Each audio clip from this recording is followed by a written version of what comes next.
Assalamualaikum warahmatullahi wabarakatuh. Kami dari kelompok 9 dengan judul proyek analisis kebersihan lingkungan di sekitar area KOS Jatinangor serta dampaknya bagi kesehatan. Di sini kami akan mempresentasikan proyek kami. Bagian pertama yaitu ada latar belakang.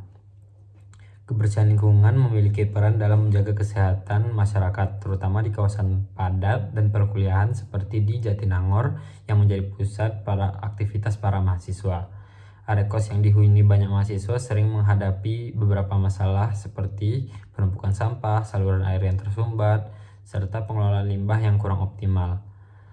Lalu, bagi mahasiswa, lingkungan kos yang tidak bersih dapat mengganggu kenyamanan belajar serta menurunkan kualitas hidup. Sementara itu, masyarakat sekitar juga terdampak oleh menurunnya kualitas sanitasi lingkungan.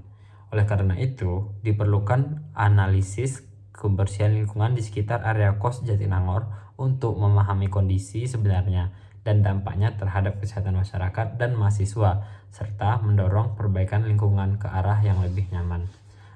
Lalu selanjutnya ada tujuan dari proyek kami. Yang pertama ada mengidentifikasi kondisi kebersihan lingkungan di sekitar area KOS Jatinangor. Lalu yang kedua ada menemukan faktor penyebab munculnya permasalahan kebersihan di lingkungan area KOS. Yang ketiga yaitu menganalisis dampak kebersihan lingkungan terhadap kesehatan para penghuni KOS.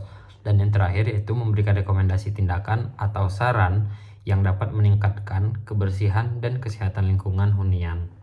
Selanjutnya yaitu ada metode penelitian. Di sini kami menggunakan konsep kualitatif deskripsi, yaitu berfokus pada area kebersihan di lingkungan sekitar KOS Jatinangor.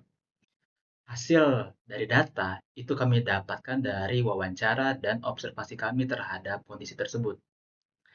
Untuk wawancara tersebut, kami lakukan secara terstruktur dengan 4 narasumber. Yang pertama ada pemilik KOS. Nah, pemilik kos ini bertujuan untuk mengetahui kondisi-kondisi serta regulasi sampah yang ada di dalam kos. Yang kedua ada penghuni kos. Ini untuk mengetahui kebiasaan-kebiasaan para penghuni kos, terutama mahasiswa. Dan yang ketiga ada pedagang sekitar. Ini untuk mengetahui lingkungan di luar area kos, apakah di situ bersih ataukah tidak, dan apakah lancar drainasenya ataukah tidak. Dan yang terakhir ada RT atau RW. Di sini untuk mengetahui sistem regulasi yang mereka buat terhadap penanganan masalah sampah di sekitar area kos. Nah, selanjutnya yaitu ada hasil wawancara. Wawancara kepada 4 narasumber ini kami lakukan di tanggal 26 November tahun 2025. Untuk hasilnya itu sendiri, itu kami bedakan menjadi dua.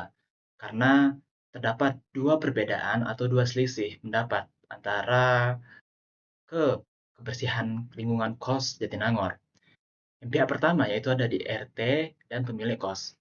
Ternyata mereka sudah melakukan regulasi sampah dan penanganan kebersihan di area lingkungan kos. Tetapi pada pihak kedua yaitu penghuni kos dan pedagang, mereka sudah anggap bahwa ternyata di lingkungan sekitar kos itu sudah bersih. Tetapi mungkin ada beberapa yang kotor atau ada beberapa permasalahan seperti beberapa munculnya hewan-hewan pengganggu.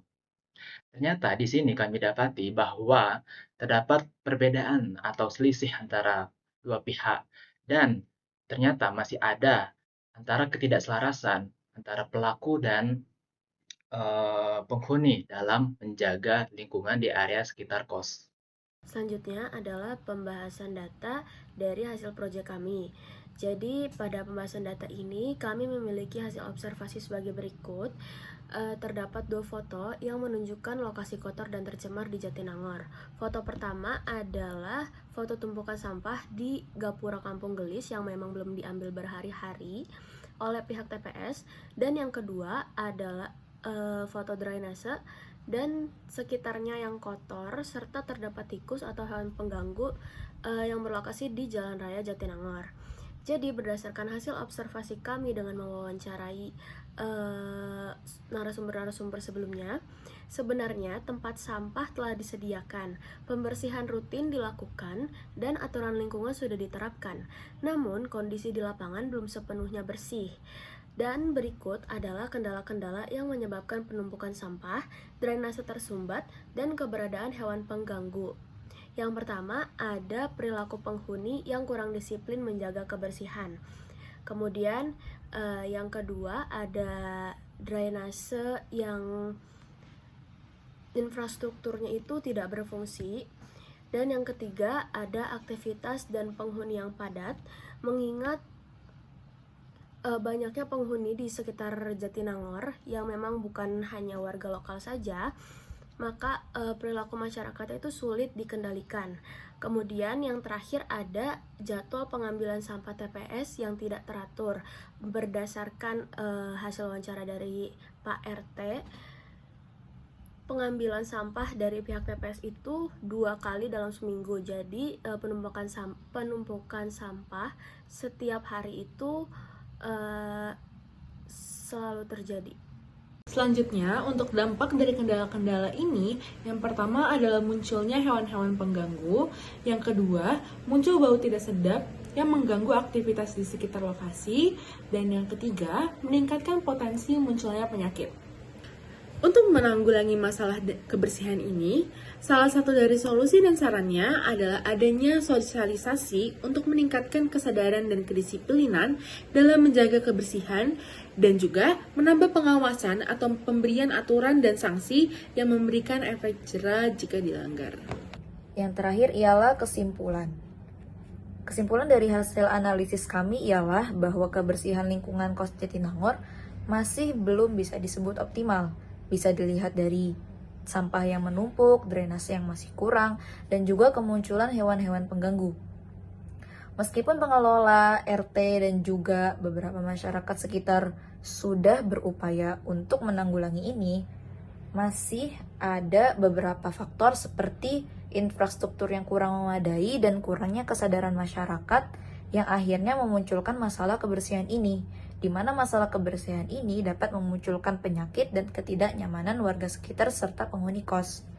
Penanggulangan yang paling realistis dan bisa dilakukan ialah sosialisasi dan pemberlakuan aturan serta sanksi untuk meningkatkan kedisiplinan dan kesadaran individual. Sekian dari kami. Wassalamualaikum warahmatullahi wabarakatuh.